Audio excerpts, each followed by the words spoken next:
संजय गांधी निराधार योजना कार्यालयात तोडफोड करणाऱ्यांचा शोध सुरू. आरोपींविरुद्ध तामगाव पोलिसात गुन्हा दाखल. संग्रामपूर तहसील कार्यालयाच्या संजय गांधी निराधार कार्यालयातील व त्यालगतच्या खोलीत नक्कल विभागात अज्ञात आरोपींनी 25 फेब्रुवारीच्या रात्री 10 वाजता तोडफोड केली. कार्यालयाचा कडिकोंडा तोडून टेबलवरील काच, 3 कॉम्प्युटर, महत्त्वाच्या दस्तऐवजांचे गढळे अस्ताव्यस्त फेकफाक केले. या प्रकरणी अज्ञात आरोपींविरुद्ध तामगाव पोलिसांनी गुन्हा दाखल केला आहे.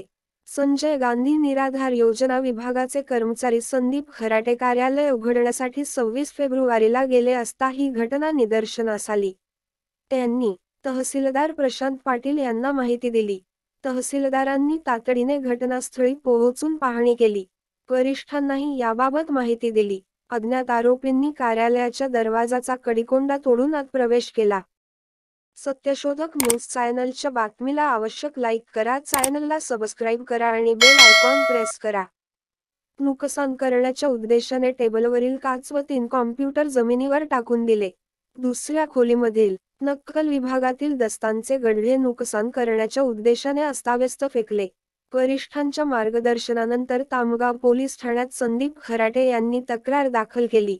पोलिसांनी अज्ञात आरोपीविरुद्ध भारतीय न्यायसंहिता कलम 324 कलम 7, 3, 334 तरकळून 7(2) नुसार गुन्हा दाखल केला.